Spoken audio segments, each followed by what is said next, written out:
Invité de VYP aujourd'hui, Laurent Mazery, bonjour. Bonjour. Et bienvenue en plateau, homme politique, élu à Elancourt, adjoint au maire, délégué à la culture. Vous siégez à l'agglomération de Saint-Quentin-en-Yvelines en tant que vice-président chargé des sports. Vous avez aussi parmi vos différentes fonctions la présidence de la société d'exploitation mixte du Ciné 7, c'est à Elancourt, et puis celle de cette chaîne aussi de TV 78. Et il y a un point commun à toutes ces casquettes, elles sont fortement impacté par la crise sanitaire. Plus de théâtre, plus de cinéma, plus de culture, plus de sport non plus. Peut-être un sentiment général au début.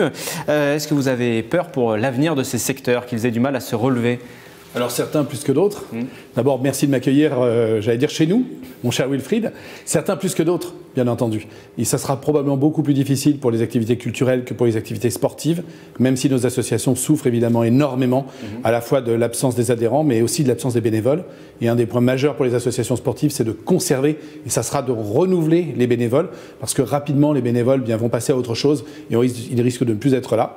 Et sur l'activité culturelle, alors on n'a pas totalement tout stoppé. Entre autres, les écoles municipales de danse, de sport, d'art plastique continuent à délivrer une prestation, évidemment essentiellement digitale. Mais par contre, bien sûr, les salles culturelles publiques seront frappées de la même façon que les salles culturelles privées.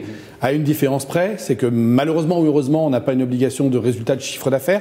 On a une obligation de bien dépenser dans l'intérêt général des deniers publics. Et bien entendu, les différentes collectivités qui nous soutiennent, entre autres la mairie d'Elancourt pour la structure culturelle élancourtoise, sera toujours présente. Oui, ça veut dire que justement, vous qui êtes aussi responsable politique, il y aura un accompagnement. On peut penser que ce ne sera pas forcément les secteurs prioritaires pour relancer la machine économique. Il y a bien entendu un accompagnement, il y a déjà un accompagnement. Il y aura, mais il y a déjà. On ne laisse pas les associations seules et on ne laisse pas nos structures culturelles à l'abandon, on ne laisse pas notre cinéma non plus à l'abandon. Mais bien sûr, il faudra soutenir cette relance. L'État y est aussi également pour beaucoup, mais il faudra le soutenir par des éléments et des décisions concrètes du quotidien. Ce n'est pas forcément que de l'argent, c'est d'être là, ne serait-ce que psychologiquement, pour épauler les différentes personnes quand il va falloir reprendre ces activités. Si on parle du cinéma, plus spécifiquement du Ciné 7 à Elancourt, comment vous voyez l'avenir du cinéma? Parce qu'il y a plein de questions qui se posent. Les cinémas sont fermés aujourd'hui. On voit bien que les distributeurs ont pris d'autres habitudes. Ils diffusent sur des plateformes. On peut citer Disney, par exemple, qui diffuse maintenant uniquement ses films sur sa plateforme de streaming. Ça veut dire qu'il faut repenser le cinéma, mais le repenser comment ? Alors, c'est certainement pas moi qui humblement vais repenser le cinéma. En tout cas, quelle réflexion vous avez avec les salariés de la structure? Alors d'abord, on continue à croire au cinéma parce que c'est un lieu social, c'est un lieu de rencontre. Et puis la loi, pour l'instant, nous protège encore.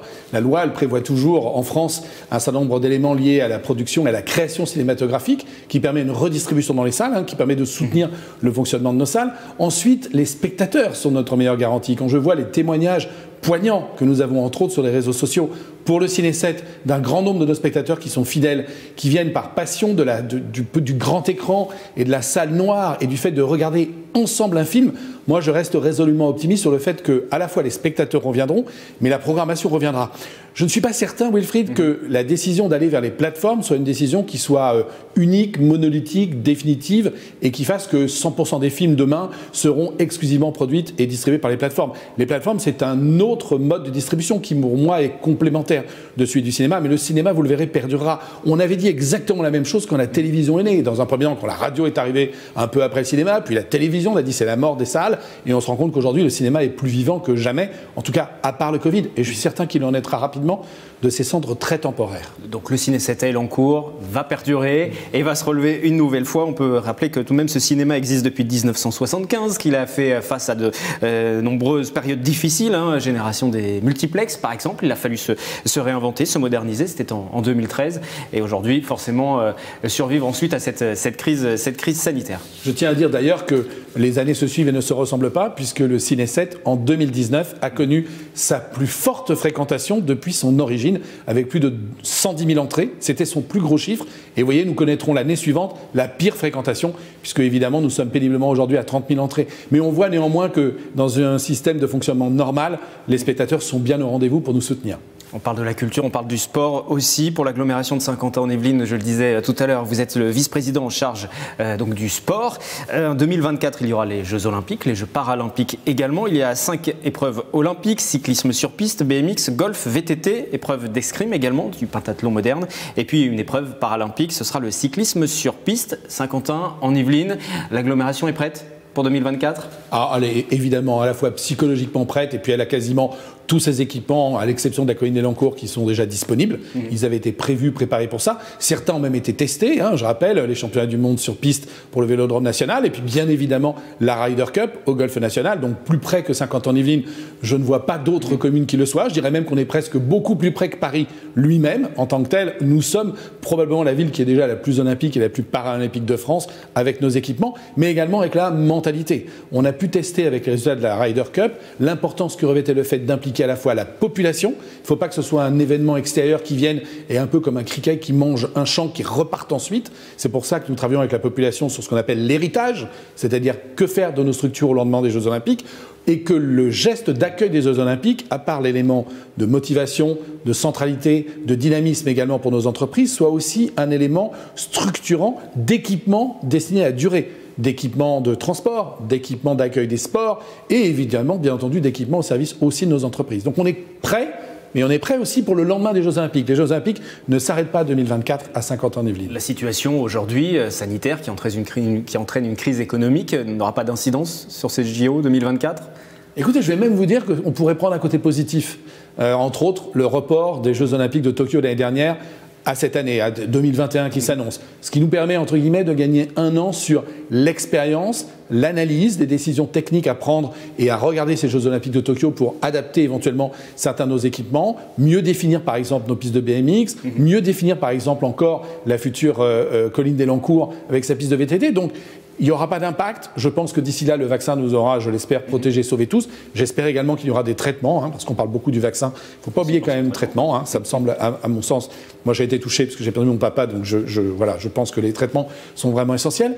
Et c'est probablement quand même quelque chose qui, pour les Jeux Olympiques de 2024, nous apprendra à mieux répartir les foules, à mieux les gérer, à mieux les accueillir, à être encore plus humain, si on peut l'être, dans l'accueil des populations sur les différents sites olympiques à Saint-Quentin-en-Yvelines. Vous parliez de l'héritage, il faut aussi que la population s'approprie ces Jeux Olympiques avant même qu'ils n'aient lieu.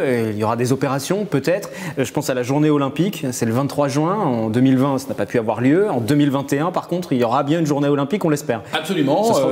Absolument. On y travaille, elle est budgétée, c'est prévu. Et puis, il y aura dans l'ensemble des communes, bien entendu, j'allais dire l'équivalent d'un village olympique qui sera dressé à chaque fois que nécessaire sur une manifestation.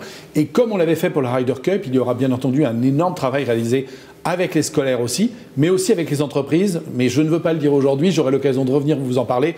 On réserve un certain nombre de surprises sportives, d'éléments majeurs et qui, je l'espère, deviendront des éléments récurrents sur le territoire.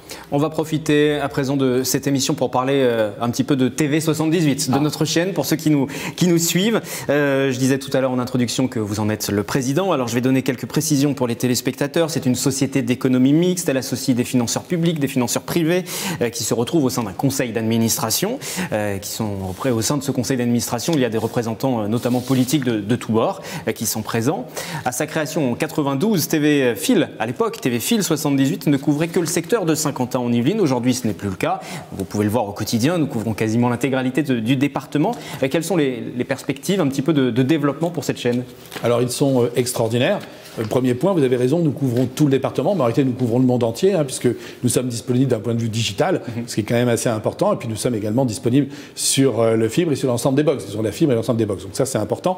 Mais journalistiquement, vous avez raison, nous nous sommes organisés l'année dernière, et sous votre houlette, et je tiens à vous en remercier ici Wilfried, et avec l'aide de Patrice Carmouze maintenant également, pour avoir une couverture journalistique de l'ensemble du département des Yvelines. Donc le premier enjeu pour nous, c'est d'asseoir, de structurer définitivement la couverture du département, d'être présent partout où il y a besoin que nous le soyons pour remonter des informations, mais également pour montrer tout ce qui se fait de positif. Et le deuxième point, c'est effectivement cette révolution de ton, c'est-à-dire que nous sommes une télévision, nous sommes l'équivalent de la presse quotidienne régionale. Nous sommes, et grâce à vous, nous sommes présents tous les jours sur le terrain, nous remontons des informations, et il faut que nous travaillions à montrer tous les attraits qu'a bien entendu à Saint-Quentin-en-Yvelines, mais qu'a également le département des Yvelines par rapport au reste des autres départements français, à montrer ce qui s'y fait de bien. Je n'aime pas pratiquer les anglicismes, mais je dirais les best practice. Quels sont les éléments motivants? J'allume ma télévision, je vais savoir ce qui se passe à côté de chez moi, mais éventuellement, bien sûr, on va parler des problèmes, on va continuer à le faire, entre autres pendant le journal, on va montrer les difficultés, mais on va toujours les montrer en apportant des propositions de solutions et en montrant tout ce que les habitants, les entreprises, les élus de ce territoire font de positif au service du plus grand nombre. Nous sommes une fenêtre ouverte sur les Yvelines, mais une fenêtre qu'on a envie d'ouvrir pour prendre un bol d'air, pour savoir ce qui se passe et pour résolument être tourné vers un avenir, j'allais dire, radieux, ou en tout cas, et on le voit bien avec le confinement aujourd'hui, et on a vu d'ailleurs le taux de fréquentation sur nos différents supports qui a été absolument extraordinaire. Il y a une demande effectivement des téléspectateurs pour voir un petit peu plus, ils se réapproprient le local en quelque sorte, consommer local l'information aussi, et on vous en remercie pour voir un peu ce qui se passe à côté de chez soi. Juste tout de même, il y a eu de nombreuses télévisions locales ces dernières années qui ont disparu, manque de financement. Ça semble pas être le cas pour notre chaîne. Les perspectives sont plutôt bonnes pour le développement, ou est-ce qu'il y a des inquiétudes à avoir, et c'est inquiétant aussi pour la pluralité des médias aussi, hein. Alors il n'y a pas d'inquiétude à avoir, sauf à ce que personne n'aurait pu prédire le Covid. Donc demain il pourrait y avoir un astéroïde qui nous tombe dessus, et auquel cas on n'aurait pas de sujet. À part cela, c'est une boutade, mais enfin, il faut quand même toujours avoir présent à l'esprit que nous utilisons de l'argent public et que cet argent public, il faut l'allouer en fonction, bien entendu, de l'intérêt général. À ce stade, il n'y a pas du tout d'inquiétude. Je dirais même qu'il n'y a que des éléments qui doivent nous rassurer. Premièrement, nous travaillons à ce que le conseil départemental des Yvelines rejoigne le panel d'actionnaires dont vous avez parlé tout à l'heure. Qui dit conseil départemental des Yvelines dit d'abord une marque de confiance et dit bien entendu des financements, qu'il nous donne déjà d'ailleurs en partie.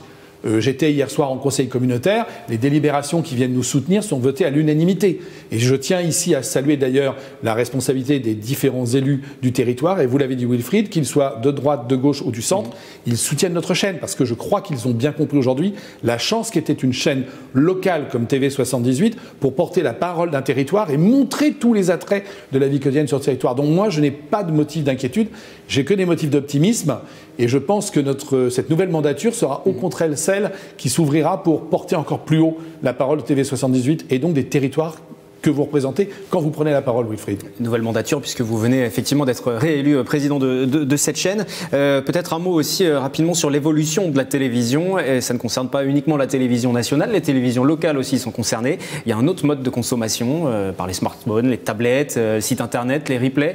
Il faut repenser tout ça. Il y a des perspectives de développement dans ce sens aussi? Alors déjà, il faut repenser la mise en image, la mise en son, le packaging du transfert de nos différentes émissions.